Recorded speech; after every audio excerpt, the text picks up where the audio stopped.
Erinnya yenze Godfrey Lyombya, Speaker w'olukiiko lw'eggombolola y'e Nakawa. Sooka ontwala okutwala omukisa guno okubayuzaayoza mwenna okutuuka ku lunaku mu mwaka 2025 era tugubaagaliza gubeere gwa mirembe nga gujjudde bibala gulimu essanyu n'enkulaakulana.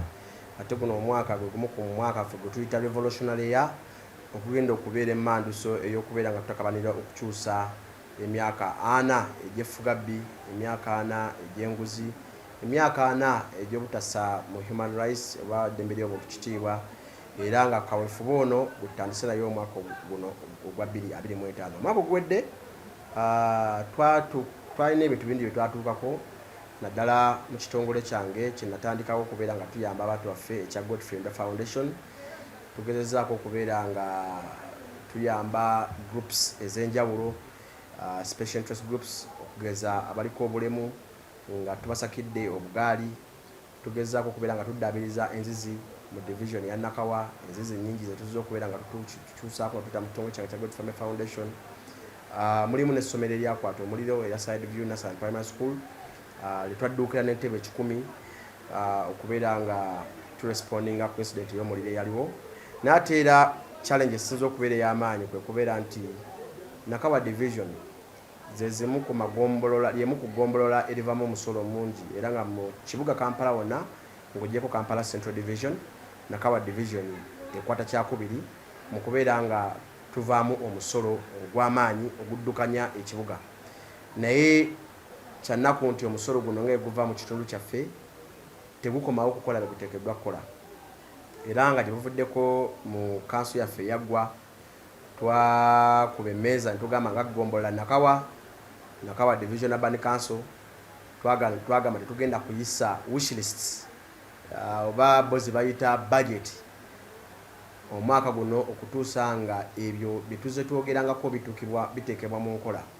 Mukimanyi bulungi nti amagombolola gaffe ebiseera ebisinga batusaba busabi kubawa lisiti y'ebyo twagala bikolebwe.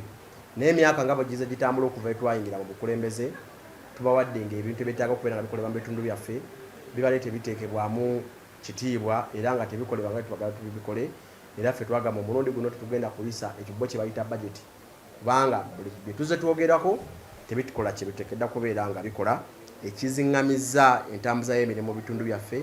Ate kitinaffe abakulembeze okubeera nti kati services tutandise kubeera nga tuyita mu bitongole byaffe nga Godfrey Foundation okubeera nga tubituusa mu bantu baffe. Omulundi guno twagala okulwana ennyo kubanga ffe nga kanso tukola omulimu gwaffe, naye obunafu obubeerawo nti abadimaaninga ebyo ebiteekeddwa okubeera nga bikolebwa wayinza okuba nga waliwo obunafu.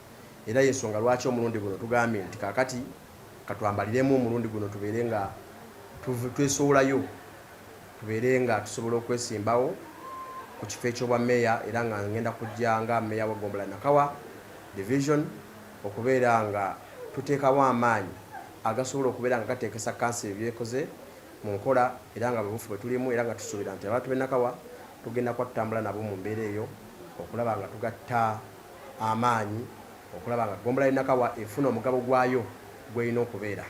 Era nga tusaba abatuuze mu Ggombolola y'e Nakawa okutukkiriza twetuukire tubeere nga tubanja ebyo ebisaanidde okubeera nga bibanjibwa ebigenda okufuula Nakawa ey'omulembe, Nakawa ey'ettendo, ng'erina abakulembeze abasobola okulwana n'amaanyi ate basobola n'okubeera nga basakira ekitundu kyaffe okubeera nga kifuna service gye kiteekeddwa okubeera nga kifuna.